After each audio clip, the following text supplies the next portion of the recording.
This is where I can talk about kind of the first big project that we worked on during the field season.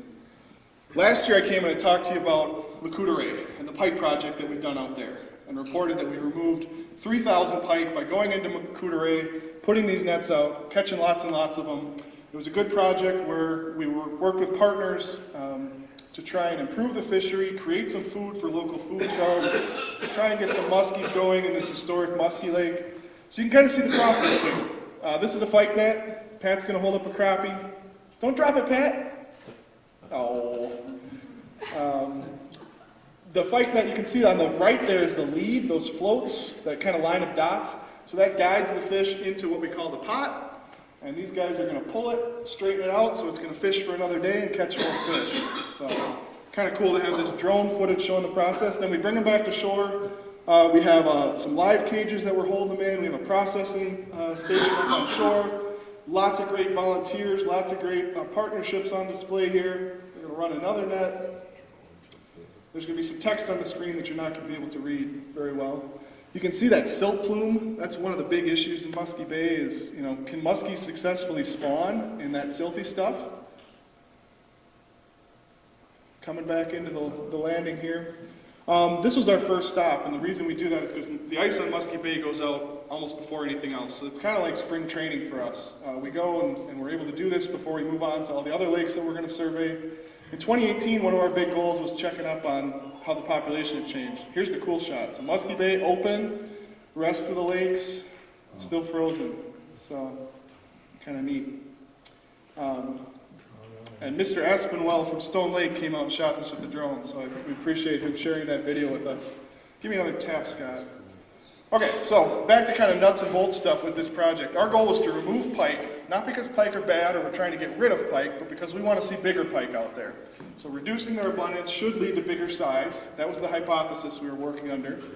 And we wanted to improve muskie stocking success too by having less predators out there for them. So in 2017, we took those 3,000 pike out. I talked about that last winter. In 2018, we caught 800 more pike in our efforts. Scott, go one more for me. Some images from that, nets full of pike, occasionally a giant crappie, which is fun. Very rarely are we seeing adult muskies in Muskie Bay anymore. I think maybe we got two, a tiger muskie and another one. All right, one more for me, Scott. We're processing those pike on shore. We did the same plan as last year, where the smaller ones went to Whiskey Ridge to be processed, the bigger ones went to the Couture River and were kept alive. So anglers can go catch them there. We put another pot of nice pike out there. One more for me, Scott. Here's the pike showing up at Whiskey Ridge.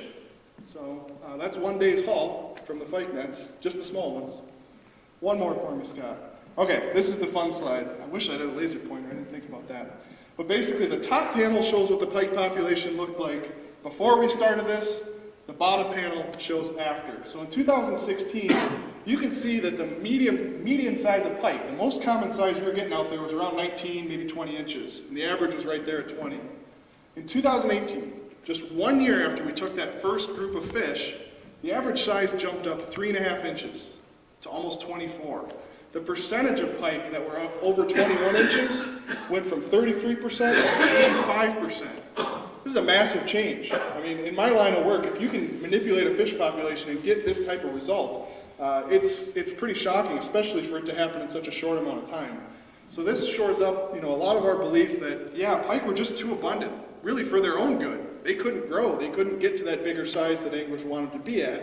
So by thinning them out, we've created an opportunity for that to happen. So we like what we're seeing with the pike size out there. The abundance has dropped too, which is what you'd expect when you take out that many. Go for me again, Scott. The other neat thing has been we stocked muskies in the fall of 2017. Muskies Inc. was very involved in that. They contributed funds to help grow them bigger. They were right there helping put them into the lake. We used 5 different stocking locations, and those are shown here with the stars. And in 2018, when we were out there both netting and shocking, we were seeing all these little fingerlings from the previous year's stocking. And they were tagged, so we know that's what they were. And we know, because of those tags, exactly what location they were stocked out at. So all the circles here are muskies we caught, and their color corresponds to their stocking location.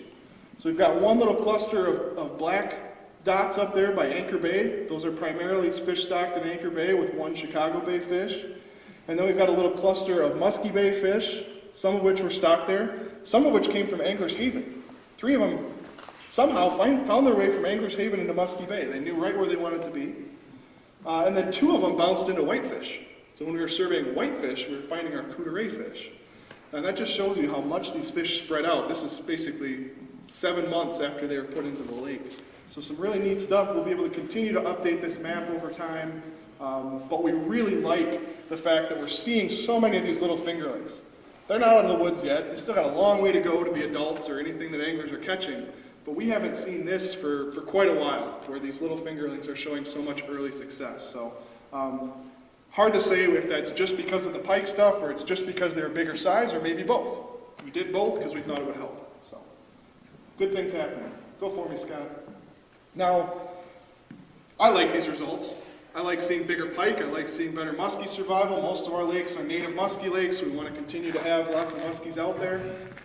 So we can take this concept of trying to reduce pike abundance to other places. Sissebagamon, Spider, Tiger Cat Chain, Sand Lake. These are all lakes that would benefit from having more pike harvest than we're seeing currently. The problem is, how do you incentivize anglers to do that? And you've heard me talk about the selective harvest thing year after year after year. I've been pounding it into your brains, hopefully, but this is proof of concept that works. We basically did what anglers could have done to show that, yeah, you reduce that abundance, you're going to get bigger fish. But when we talk about selective harvest, I always have to make sure that we're on message with this. I'm not saying go out and kill all the pike. I'm not saying throw them up on bogs or on shorelines or rip out gills or anything like that. They have to be put to a productive use. We have to still abide by bag limits and seasons, even though it might be frustrating at times, because it feels like it gets in the way of our goal of controlling that pike abundance. But we still have to, play by the rules that are set up statewide. So, one big effort that's going to be going on in 2019 takes this selective harvest concept and some of the things we've seen on LCO and tries to ramp it up to our biggest muskie lake, which is the Chippewa-Flowage.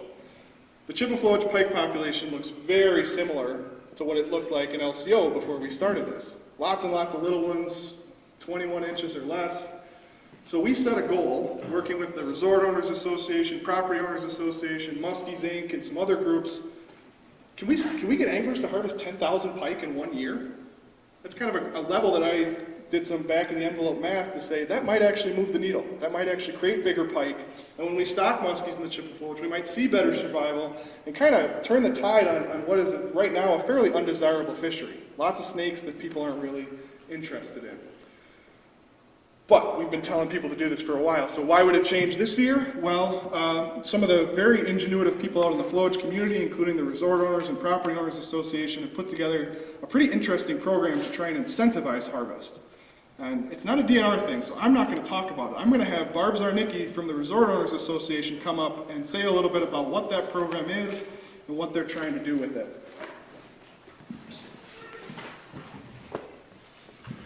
And thank you, Barb. She drove all the way down a snowy Highway B to be here tonight.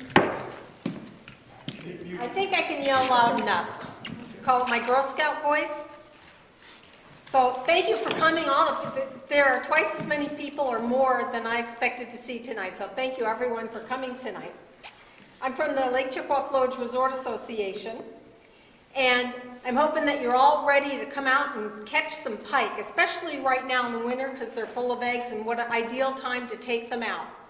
So the Resort Association thought, how can we incentivize people to come and keep pike?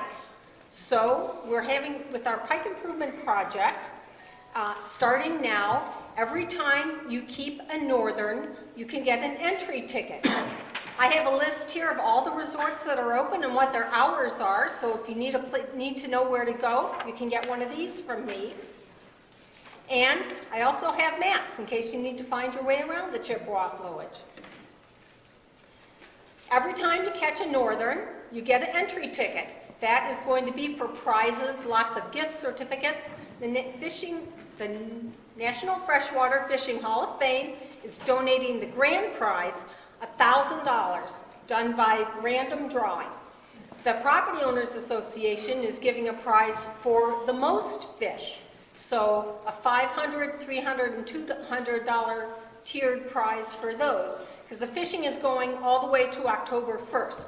The property owners might not start till open water, I'm not sure about that. But regardless, there are going to be a lot of prizes. If you get your limit in one day, 5 fish in one day, you'll earn a free, beautiful, limited edition lapel pin that looks like this. It has northern lights and a northern.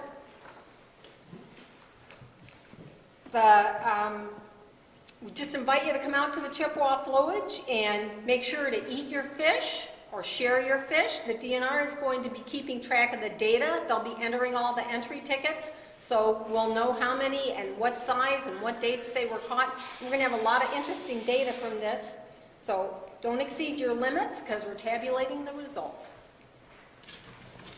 Any questions?